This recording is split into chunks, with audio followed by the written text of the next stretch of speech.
Salve meus amigos e minhas amigas, sejam muitíssimo bem-vindos ao canal Música Café. O papo hoje é sobre áudio e eu vou trazer um dos reviews mais pedidos do canal desde o unboxing, que é o do Etmotic ER4XR, um baita fone. Antes de mais nada, eu quero chamar a atenção para uma campanha do Apoia-se que eu estou aqui no canal para adquirir uma estação de medição para fones, para a gente ter respostas em frequência, comparativos mais consistentes de fones, uma base de dados interessante, né, eventualmente trazer algumas equalizações diferentes para melhorar alguns fones mais baratinhos e deixá-los melhores e por aí vai.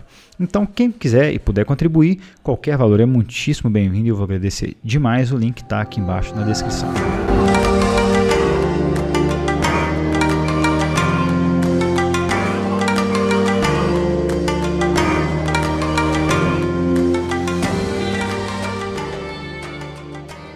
Vamos falar então sobre essa tradicional marca no mundo do áudio, a Etmotic Research, que tem pesquisa no nome, então dá uma certa credibilidade e realmente eles atuaram muito e ainda atuam no ramo de pesquisa.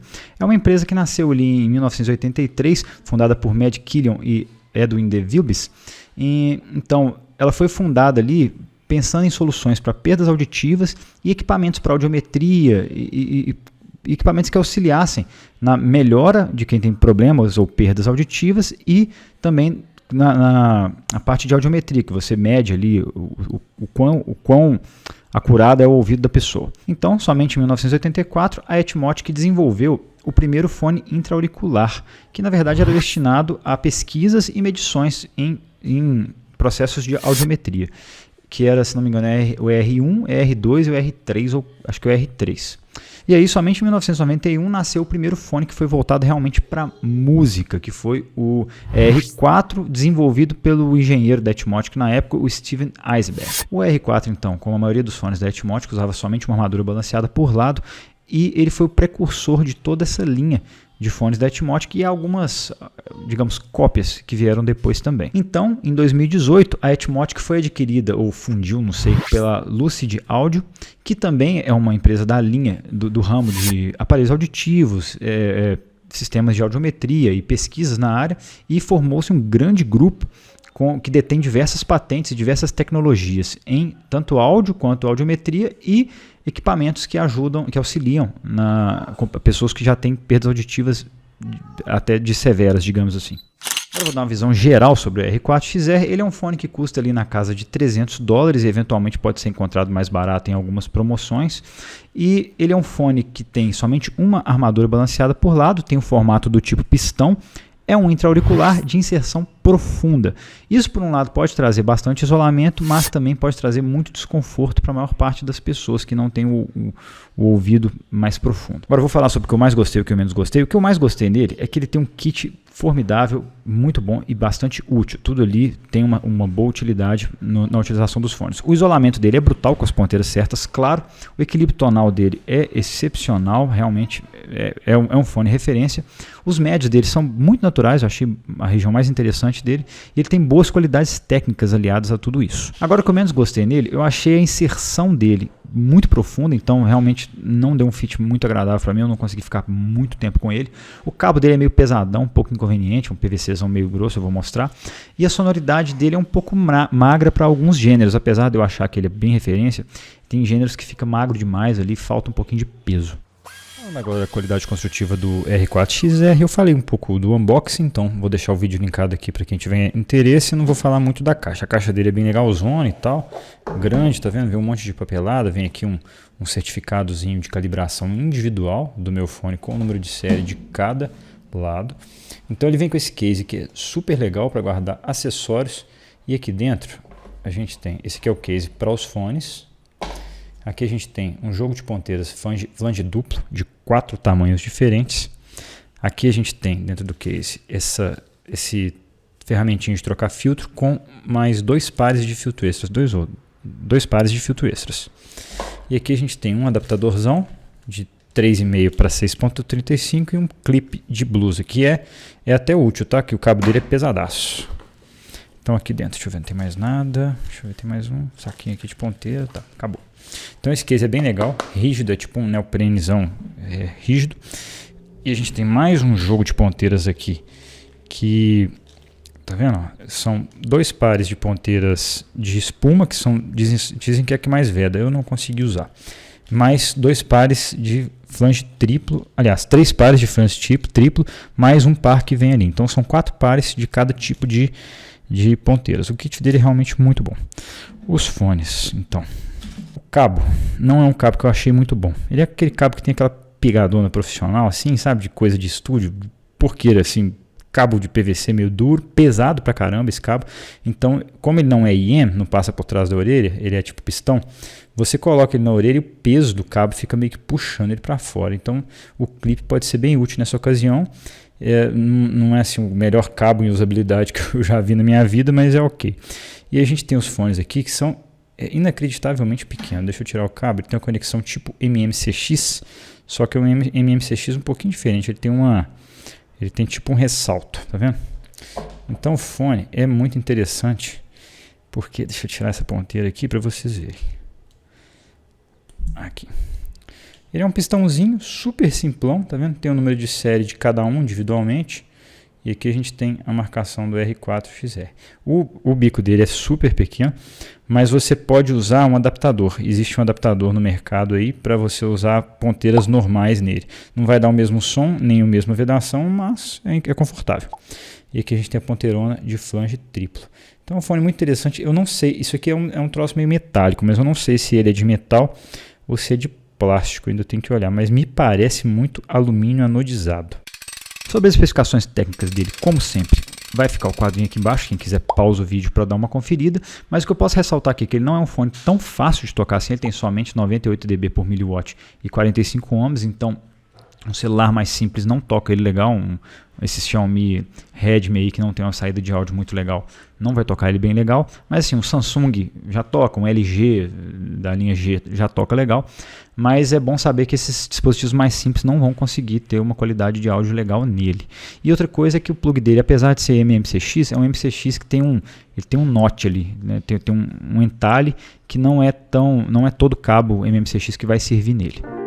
A ergonomia do R4XR, como a maioria dos Atmotics, é uma ergonomia que eu diria um pouco controversa, porque ele é um fone que, para ter todo o seu potencial de sonoridade, ele precisa de uma inserção bem profunda e a melhor ponteira para isso é a ponteira de flange triplo, mas não é para todo mundo. Não é todo mundo que vai conseguir usá-la. Eu mesmo demorei um pouco para ir testando e puxando a orelha de vários jeitos diferentes para ver como que ficaria. Então, não é um fone de uso muito simples, não vai servir para muita gente, mas uma vez assentado no ouvido, ele tem uma sonoridade legal. E outra coisa, são as ponteiras de silicone que me causaram um pouquinho de coceira, e mais uns 2 amigos que tiveram R4XR também me relataram a mesma coisa. Então eu acredito que seja uma coisa do material. O material pode ser que cause um pouco de alergia, não sei, mas me deu bastante coceira, então eu não consegui ficar tanto tempo com ele. E o cabo não é um cabo muito bom de usar, não sei se é porque ele não é do tipo IM que acaba sustentando o peso do cabo aqui atrás da orelha, mas ele é um cabo que é realmente pesado e ele fica puxando. Então, dependendo do jeito que você coloca o cabo, ele fica pendendo e fica puxando um pouco assim, pode incomodar algumas pessoas. A mim incomodou um pouquinho. E o isolamento dele é para mim uma referência. É um isolamento, acho que de intra-auricular, o isolamento mais brutal que eu já vi. Ele realmente atenua muito mais do que muito fone com noise cancelling ativo, por exemplo. Então, se você obtiver ali um ajuste legal na ponteira de triplo flange com inserção profunda, a de duplo flange também isola pra caramba, até bem parecido o isolamento das duas. Mas é assim, surdez, é a sensação de surdez. Você quase não escuta nada em volta. Se estiver tocando música, então você não escuta nada. Então, nesse aspecto é muito interessante, principalmente para quem quer usar o fone em ambiente mais ruidoso, ou até mesmo como retorno de palco, pode ser um fone muito interessante para quem conseguiu um ajuste legal, porque ele isola muito mesmo. Vamos falar então do som, que é a parte mais importante, claro. E eu acho que a primeira coisa que eu tenho que trazer aqui é sobre as ponteiras dele. Você tem, assim, mandatório que você pegue as ponteiras e realmente faça diversos testes com elas, porque acontece inclusive de você usar uma de um lado, sei lá, L e do outro lado M, porque o nosso ouvido não é perfeitamente simétrico. Então isso aconteceu na ponteira de duplo flange comigo. Então eu usei, acho que foi a G do lado esquerdo e a M do lado direito, e outros amigos meus também que tem esse fone falaram a mesma coisa, falaram, eu usei tamanhos diferentes dos dois lados e foi melhor assim. Então é importante buscar esse ajuste, assim, tem que gastar um tempo mesmo. Você fica lá talvez 1, 2 horas testando as ponteiras, vendo um ajuste melhor, vendo a sonoridade inclusive, mas primeiramente o ajuste é muito importante. Então, feito isso, eu vou analisar o som aqui todo baseado na ponteira de flange triplo com uma inserção profunda e bem vedado no canal auditivo. Além disso, eu usei somente o filtro padrão, que é um verdinho, que já vem nele, mas existe um kit de tuning da Etmotic mesmo, com vários filtros de cores diferentes que você consegue dar uma alterada no som ali, aumentar a extensão de graves, diminuir um pouco, ou dar um ganho nos agudos. Então ele tem ali um kit, que eu vou ver se eu consigo deixar linkado aqui embaixo, que a própria Etmotic fabrica e vende, que você pode ali trocar os filtros e alterar ligeiramente a sonoridade dele. Pode ser muito interessante para as pessoas que vão usá-lo somente para ouvir música por prazer ali. Então, depois desse tira e põe de ponteiro danado, eu encontrei a ponteira certa para mim, um bom ajuste, e esse é um fone que realmente tem um efeito wow. Primeiro, pelo isolamento, que é brutal. Segundo, quando você coloca para tocar música, cara, você fala assim, velho, não é possível que uma armadura balanceada sozinha tá fazendo isso tudo. E realmente faz. Então, assim, a primeira percepção de cara foi um arejamento muito bom, uma separação de instrumentos que realmente é impressionante para um fone assim. E isso aliado a uma resposta que parece ser totalmente equilibrada e natural em todo o espectro. Então, na playlist que eu ouvi nele de cara, assim, eu não consegui perceber nenhum pico relevante, sabe, nenhum vale muito grande, nada muito que cause problemas abruptos de timbre ali na música. Então, isso realmente nele tem esse efeito, oh, pô, peraí, que é isso aqui? Então, muito interessante, sobretudo pensando que ele tem só uma armadura balanceada por lá do bicho. Vamos então falar da parte técnica. Eu achei que o palco sonoro dele tem um bom tamanho, é de médio a grande, principalmente levando em conta que é um intra-auricular, então ele toca quase sempre fora da cabeça, isso eu achei bem legal.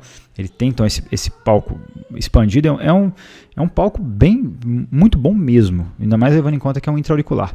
O posicionamento dos instrumentos dele é excelente, muito bom mesmo, e a separação é boa, com bastante arejamento. Você percebe aquela quantidade de ar ali entre os instrumentos e uma sensação de altitude de palco, que não é todo fone que consegue passar isso.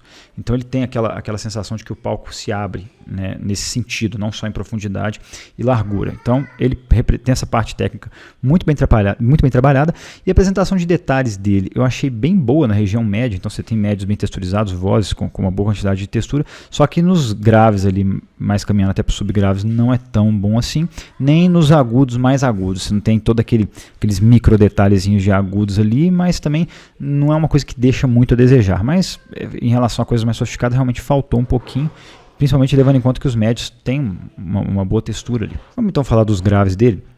Essa é a região para mim que me parece mais controversa do R4XR, porque tem gente que fala, não, comparado ao SR ele sai da região de neutro, ele não é mais neutro, blá blá blá blá blá blá blá.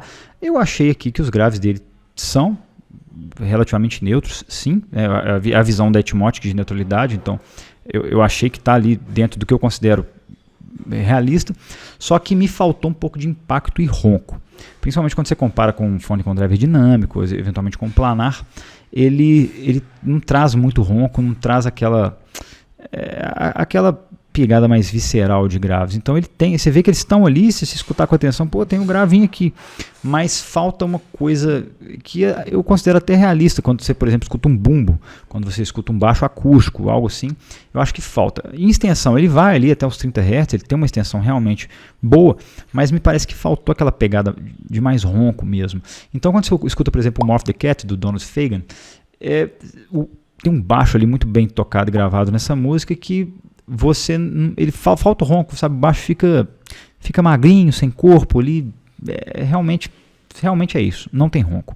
E você sente falta também do peso ali das caixas, do bumbo. Então, apesar de tá tudo ali, tá tudo certinho ali, o timbre relativamente correto, mas você sente a falta daquela roncada que deixa as coisas mais interessantes, mais pesadas. Então, música que tem muito baixo, que tem muita bateria, muito bumbo e tal, metal, às vezes um rock mais pesado, música eletrônica, ele vai deixar a desejar, sim. Eu realmente não achei que ele tenha essa pegada mais divertida, apesar de toda a transparência, todo o arejamento, toda a capacidade técnica que ele tem. Então, caminhando para os médios, é para mim a região mais bem trabalhada aqui desse Etmotic. Ele tem médios que são muito bons, no geral, são aquilo que eu considero neutro, realista, referência. A apresentação dele tende um pouco mais para magra, principalmente quando você tem ali violões, instrumentos de corda, piano. ele tende um pouco mais para magreza, falta um pouquinho de corpo ali na minha percepção, mas instrumentos de sopro neles são perfeitamente realistas. Eu achei assim, que tem uma textura, tem algo ali que é bastante realista e muito competente, metais e tal, trompetes. Então você coloca ali, por exemplo, um Big Nick do Duke Ellington com o John Coltrane, que bicho é do caramba, é assim, realista, posição de instrumentos, o arejamento ali daquele palco, o timbre dos instrumentos de sopro, do instrumento de sopro é incrível, realmente muito, muito bem apresentado, muito bem trabalhado, é um dos melhores fones para mim com instrumentos de sopro, principalmente. E além dessa naturalidade nessa música, tem os pratos de bateria ali que tem aquele brilho que você fala, isso aqui tá certo, tá na medida certinha. Já as vozes, no geral, eu achei que ficou um pouquinho a desejar, faltando ali corpo e presença. Então, tem músicas que ficam, que as vozes não soam tão realistas assim, tão referência, digamos assim. Então, você pega, por exemplo, uma I Forgot com a Norah Jones e o nosso brasileiríssimo Rodrigo Amarante, e as vozes deles, eu tive a percepção que é como se eles estivessem cantando assim num microfone vintage, sabe? Plugado num cubo de som vintage. Então, aquela voz um pouquinho mais... não chega a ser boxe, mas quase isso. Então meio chapado ali, meio só média. Falta um pouco de presença e corpo, né? E esse é um bom exemplo para mostrar isso. E uma outra música é You and Your Friends, do Dire Straits, que a voz do Mark Knopfler, ela muda de plano, né? A voz dele é uma voz mais encorpada, então ela muda de plano porque ela perde corpo e vai ali meio que para segundo, terceiro plano, e não ficou tão correta assim, claro, na minha opinião. Para finalizar então, vamos falar dos agudos. Eu tive a percepção que os agudos deles são como se fosse uma linha reta, assim.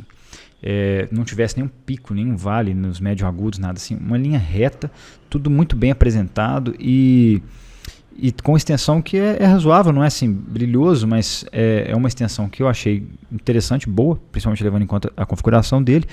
E eu achei que ele traz, por exemplo, os timbres mais complexos de uma maneira boa, quase exata, e instrumentos de sopro, em função disso, ficam muito naturais, muito bem apresentados, e tudo ali muito na medida certinha, sabe? Prato de bateria, metais, as notas mais agudas do piano soam com o pessoal lá em casa, meu pai e minha mãe tocavam piano, então eu tenho muito hábito de escutar piano, todo fim de semana tinha farra lá em casa e o povo tocava, então eu tenho ouvido muito habituado a escutar piano e as notas mais agudas ali soam absolutamente certas, é como se fosse aquele piano ali mesmo, bem realista.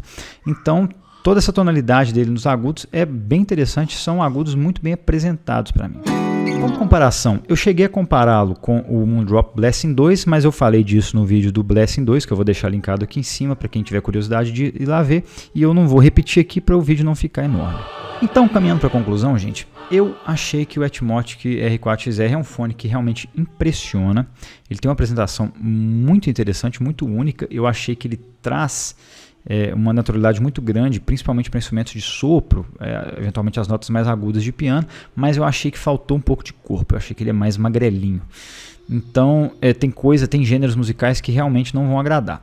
Ele é sim um fone que eu considero referência, então eu usaria como retorno de palco, eu usaria para produção de conteúdo, e o isolamento dele é incrível, então isso corrobora com o uso dele para eventualmente aí um retorno de palco e tal. Ultimamente as pessoas usam fones custom, mas eu acredito que ele tem um isolamento superior até a fones custom. Então é um fone que é muito interessante sim, mas o grande porém dele para mim está no ajuste. Ele não é um fone que vai dar ajuste para todo mundo. Eu mesmo não consegui ficar mais do que uma hora com ele sem ficar incomodado. Então eu coloquei, é difícil você colocar, né? Às vezes você acerta bem ali e tal, mas tem vezes que fica pegado, não consigo ficar tanto tempo assim com ele. Até por isso que eu demorei essa análise, porque eu pegava para escutar, eu não ficava tanto tempo assim ouvindo para fazer minhas anotações, né, e escutar uma grande quantidade de músicas e ter uma ideia do que esse fone traz. Então, não é um fone que eu teria para uma escuta relaxada em casa, né? Eu tenho vários fones aqui que eu sento e escuto ali por horas e tal. Esse não é um fone que eu consegui fazer isso de uma maneira prazerosa, não pelo som, mas pelo ajuste. O som dele sim, muita coisa que eu gosto, que eu escuto, soa de uma maneira absolutamente natural e prazerosa. Então é isso. Claro que esse fone, para quem conseguir um ajuste, é uma baita recomendação. Eu queria mantê-lo na minha coleção, mas eu não vou manter, porque realmente o ajuste não é para mim, e não é para todos, certamente. Muita gente reclama do ajuste dele, mas para quem conseguiu o ajuste, vai na fé, que é um baita fone, não é tão caro assim pelo que ele entrega, e vem com um kit formidável, e a Etmotic ainda tem muita coisa de reposição que você pode comprar depois. Então é isso, gente. Eu espero que vocês tenham gostado. Obrigado por verem esse vídeo até o final. Até a próxima, um abração e valeu!